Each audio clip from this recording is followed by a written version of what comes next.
Welcome back to lockdown entertainment. Sat Sri अकाल। तो कैसे हैं आपके हालचाल। उम्मीद है कि आप सब ठीक होंगे। तो हर बार की तरह इस हफ्ते भी आ गया हूं आपके लिए इस हफ्ते के लिए ओटीटी पे रिलीज होने वाले कंटेंट को लेके, जिसमें इस हफ्ते में अभी तक रिलीज हो चुकी या होने वाली सभी बढ़िया वेब सीरीज और मूवीज के बारे में बताने वाला हूँ। तो अगर आप पहली बार मुझे सुन रहे हैं तो लॉकडाउन एंटरटेनमेंट को सब्सक्राइब करते हुए घंटी दबाने के बाद ऑल पे क्लिक करना ना भूलें, ताकि एंटरटेनमेंट की अपडेट ऐसे ही आपको हमेशा मिलती रहे। बाकी डेली की डेली अपडेट्स के लिए मुझे इंस्टाग्राम अकाउंट lockdown.entertainment33 पे भी फॉलो करना ना भूलें, जिसमें सबसे पहले है एक Hindi dub Chinese natural disaster survival thriller movie escape of shark, जो एक ओरिजिनल चाइनीज मूवी है जिसे अभी बुक माई शो पे on demand Hindi dub language में भी रिलीज कर दिया गया है, जिसकी कहानी एक सुनामी से शुरू होने वाली है और पूरे शहर में पानी की बाढ़ आ जाती है। लेकिन उसके ऊपर भी कुछ होने वाला है जब एक बड़ी शार्क पानी में फंसे लोगों पे अटैक करना शुरू कर देती है। तो उनके सर्वाइवल की कहानी होने वाली है इस मूवी में, जो अभी बुक माई शो पे हिंदी डब में देखने के लिए अवेलेबल हो चुकी है। इसके बाद है नेटफ्लिक्स की एक नई Korean action comedy thriller movie the big 4, जिसे अभी 15 दिसंबर से नेटफ्लिक्स के ओटीटी प्लेटफॉर्म पे ओनली इंग्लिश लैंग्वेज में ही रिलीज किया जाने वाला है, जिसकी कहानी 4 बड़े हिटमैन की होने वाली है जो रिटायर होते हुए अपने हथियार संभाल चुके होते हैं। लेकिन अभी एक नए पुलिस ऑफिसर के फील्ड में आने के बाद ये चारों उसके निशाने पे होते हैं, जिसके चलते ही इन चारों को फिर से हथियार उठाने पड़ते हैं। तो कैसे ये बच पाते हैं उस पुलिस ऑफिसर से या नहीं, वही इस मूवी में एक्शन और थ्रिल के साथ दिखाया जाने वाला है, जो अभी 15 दिसंबर से नेटफ्लिक्स के ओटीटी प्लेटफॉर्म पे ओनली इंग्लिश लैंग्वेज में ही देखने को मिलने वाली है। इसके बाद है नेटफ्लिक्स की ही एक नई crime murder mystery dark comedy movie who killed Santa, जो भी अभी 15 दिसंबर से ही नेटफ्लिक्स के ओटीटी प्लेटफॉर्म पे ओनली इंग्लिश लैंग्वेज में ही रिलीज होने वाली है, जिसकी कहानी एक सेंटा क्लॉज के मर्डर से शुरू होगी और इस मर्डर मिस्ट्री को सॉल्व करने के लिए सीनियर डिटेक्टिव टेरी इस पेचीदा केस को अपने हाथ में लेने वाला है। तो किसने मारा सेंटा क्लॉज को और कैसे इस मर्डर मिस्ट्री को सॉल्व किया जाता है, वही कहानी हमें हंसते हंसाते हुए दिखाई जाएगी।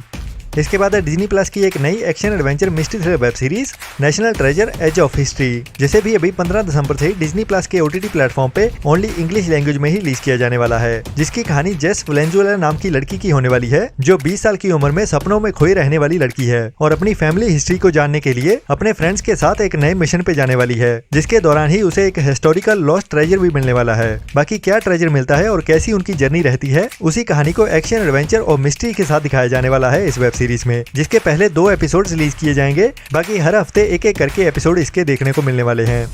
अगर आपको चाइनीज फैंटेसी ड्रामा देखना पसंद है तो MX विदेशी के चैनल पे अभी एक नई Chinese fantasy drama web series Hindi dub में रिलीज होने वाली है, जिसका नाम है Dance of the Sky Empire, जिसे अभी 15 दिसंबर से ही MX प्लेयर के ओटीटी प्लेटफॉर्म पे हिंदी डब लैंग्वेज में भी रिलीज किया जाने वाला है। जिसकी कहानी के बारे में तो ज्यादा मैं कुछ कह नहीं सकता, क्योंकि मुझे ऐसी सीरीज में कुछ ज्यादा इंटरेस्ट नहीं है।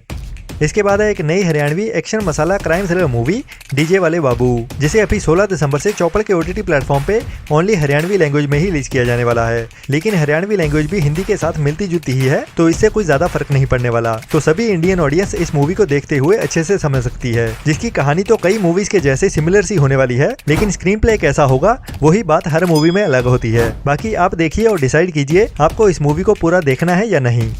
इसके बाद है विकी कौशल, भूमि पेडनेकर एंड कियारा अडवाणी की एक नई कॉमेडी ड्रामा मूवी गोविंदा नाम मेरा, जिसे अभी डायरेक्ट ओटीटी प्रीमियर किया जाने वाला है, जो 16 दिसंबर से हमें डिज्नी प्लस हॉटस्टार के ओटीटी प्लेटफॉर्म पे देखने को मिलने वाली है, जिसकी कहानी बॉलीवुड कॉमेडी किंग गोविंदा के कैरेक्टर के ऊपर ही बेस होने वाली है। मतलब कि जैसे उसकी मूवीज होती थी रोमांटिक कंफ्यूजन कॉमेडी वाली, वैसी ही कहानी कुछ इस मूवी की भी होने वाली है, जिसमें विकी कौशल अपनी गर्लफ्रेंड और अपनी बीवी के बीच में फंसा हुआ दिखने वाला है। तो अपनी गर्लफ्रेंड और वाइफ को बैलेंस करने के चक्कर में क्या क्या कॉमेडी निकल के सामने आती है, वही इस मूवी में दिखाया जाने वाला है। इसके बाद है नेटफ्लिक्स पे ही रिलीज होने वाली एक नई Malayalam suspense drama movie declaration, जिसे अभी 16 दिसंबर से नेटफ्लिक्स के ओटीटी प्लेटफॉर्म पे ओनली मलयालम लैंग्वेज में ही रिलीज किया जाने वाला है, जिसकी कहानी एक कपल हरीश एंड रश्मि की होने वाली है, जो केरला से दिल्ली के पास एक ग्लोव्स फैक्ट्री में काम करने के लिए आते हैं। लेकिन उनकी जिंदगियां तब बदलने वाली हैं जब कोविड-19 के लॉकडाउन के दौरान उनकी फैक्ट्री की एक वीडियो वायरल हो जाती है, जिसके बाद इनकी जॉब्स के साथ साथ उनकी जिंदगियां भी बदलने वाली हैं। लेकिन क्या होने वाला है उनके साथ, वही इस मूवी में सस्पेंस ड्रामा के साथ दिखाया जाने वाला है। इसके बाद है नेटफ्लिक्स की एक नई Hindi dub crime suspense thriller web series the recruit का सीजन 1, जिसे अभी 16 दिसंबर से नेटफ्लिक्स के ओटीटी प्लेटफॉर्म पे इंग्लिश के साथ साथ हिंदी डब लैंग्वेज में भी रिलीज किया जाने वाला है, जिसकी कहानी CIA के एक लॉयर की होने वाली है, जो अनजाने में ही एक खतरनाक दुनिया में घुस जाता है, जिसके बाद उसकी जिंदगी खतरे में आने वाली है। बाकी अपने आप को बचाने के लिए और अपनी एजेंसी को एक्सपोज होने से बचाने के लिए क्या क्या करने वाला है ये लॉयर और कैसे उन खतरनाक लोगों से बचने वाला है, वही कहानी एक्शन थ्रिल और मिस्ट्री के साथ दिखाई जाने वाली है इस वेब सीरीज में। इसके बाद है नेटफ्लिक्स की एक नई romantic suspense drama movie private lesson, जिसे भी 16 दिसंबर से ही नेटफ्लिक्स के ओटीटी प्लेटफॉर्म पे ओनली इंग्लिश लैंग्वेज में ही रिलीज किया जाने वाला है, जिसकी कहानी एक प्राइवेट ट्यूटर की होने वाली है जो सीक्रेटली कुछ लोगों को उनकी जिंदगी और उनकी लव लाइफ में गाइड करने वाली है। लेकिन उसमें भी कुछ उतार चढ़ाव आने वाले हैं जो उसकी जिंदगी में भी वाइब्रेशन लाने वाले हैं, बिल्कुल रोड पे बने हुए स्पीड ब्रेकर के जैसे ही। बाकी क्या होता है उसकी जिंदगी में, वही इस मूवी की रोमांस और सस्पेंस भरी कहानी होने वाली है।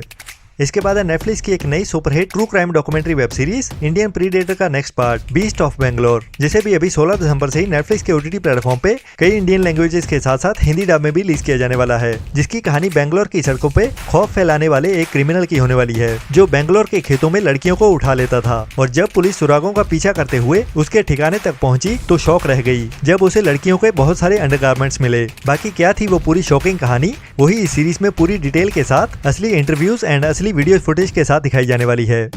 इसके बाद है Amazon प्राइम की एक नई comedy drama web series half pants full pants, जिसे अभी 16 दिसंबर से Amazon प्राइम के ओटीटी प्लेटफॉर्म पे हिंदी के साथ साथ कई लैंग्वेज में रिलीज किया जाने वाला है, जिसकी कहानी एक छोटे से बच्चे की होने वाली है जो रेलवे कॉलोनी में रहते हुए अपनी गरीबी भरी जिंदगी से बाहर आने के लिए कई जुगाड़ लगाता हुआ दिखने वाला है। बाकी उसकी कहानी कैसे इंस्पायर करने वाली है वो तो इस वेब सीरीज में देखने के बाद ही पता चलेगा। इसके बाद है नेटफ्लिक्स की एक नई mini drama web series a storm for Christmas, जिसे अभी 16 दिसंबर से नेटफ्लिक्स के ओटीटी प्लेटफॉर्म पे ओनली इंग्लिश लैंग्वेज में ही रिलीज किया जाने वाला है, जिसमें नॉर्वे के ओस्लो शहर को दिखाया जाएगा जब क्रिसमस के एक दिन पहले एयरपोर्ट पे एक स्नो स्टॉर्म आने के कारण बहुत सारी फ्लाइट्स कैंसिल हो गई थी। तो उन सभी पैसेंजर्स की कहानी दिखाई जाने वाली है जो उस टाइम में उस स्टॉर्म में फंस गए थे। इसके बाद है नेटफ्लिक्स की एक नई reality TV show series dance monsters, जिसे अभी 16 दिसंबर से नेटफ्लिक्स के ओटीटी प्लेटफॉर्म पे हिंदी डब में भी रिलीज किया जाने वाला है, जिसमें हमें कुछ बहुत बढ़िया वाले डांसर्स देखने को मिलने वाले हैं जो इस शो को जीतने के लिए मॉन्स्टर्स के साथ मोशन कैप्चर करते हुए अपने आप को डांस करते हुए प्रूव करने वाले हैं। बाकी पूरा थीम ऐसे बताते हुए समझ में नहीं आने वाला, जो इस सीरीज को देखने के बाद ही पता चलेगा। इसके बाद है नेटफ्लिक्स की एक और नई reality TV show series summer job, जिसे भी अभी 16 दिसंबर से नेटफ्लिक्स के ओटीटी प्लेटफॉर्म पे ओनली इंग्लिश लैंग्वेज में ही रिलीज किया जाने वाला है, जिसमें हमें एक 10 लोगों का कंपटीशन देखने को मिलेगा जो अपने ड्रीम वेकेशन पे जाने वाले हैं, लेकिन उनको ये नहीं पता कि इस गेम को जीतने के लिए उन्हें एक जॉब भी ढूंढनी होगी, और जो भी उन जॉब्स को करते हुए ज्यादा पैसा कमाएगा वही इस खेल को जीत पाएगा। इसके बाद है नेटफ्लिक्स की एक नई animation comedy drama web series paradise PD का सीजन 4, जिसे भी अभी 16 दिसंबर से ही नेटफ्लिक्स के ओटीटी प्लेटफॉर्म पे ओनली इंग्लिश लैंग्वेज में ही रिलीज किया जाने वाला है, जो एक बढ़िया कहानी वाली बड़े बच्चों वाली एनिमेशन सीरीज है और सभी लोगों के लिए रिकमेंडेड है जिन्हें भी एनिमेशन देखना पसंद है। इसके बाद है साउथ की एक नई pan India political crime thriller movie शासन सभा, जिसे अभी 16 दिसंबर से साउथ की सभी लैंग्वेजेस के साथ साथ हिंदी डब में भी रिलीज किया जाने वाला है, जिसकी कहानी आजकल की सोसाइटी के सच को दिखाने वाली है, जिसमें सच की कोई वैल्यू नहीं होती और पूरी की पूरी पॉलिटिक्स झूठ के पिलर्स पे ही खड़ी हुई है। तो पॉलिटिशियन एंड हमारे सोसाइटी के मुंह पे तमाचा मारने आ रही है ये मूवी। तो आज की वीडियो में इतना ही। बाकी ऐसे ही इन्फॉर्मेशन लेते रहने के लिए लॉकडाउन एंटरटेनमेंट को सब्सक्राइब करना ना भूलें, और अगर आपको भी किसी मूवी या सीरीज का इंतजार है तो इस वीडियो के नीचे कमेंट्स जरूर कीजिए, जिसके बारे में मैं इस वीडियो के नेक्स्ट पार्ट में बताता हूँ। और डेली की अपडेट्स के लिए मुझे इंस्टाग्राम अकाउंट lockdown.entertainment33 पे फॉलो करना ना भूलें। मिलते हैं नेक्स्ट वीडियो में एक नई लिस्ट के साथ। तब तक के लिए अपना और अपनों का ख्याल रखें और घटिया सोच वाले लोगों से दूर रहें। Tata bye bye.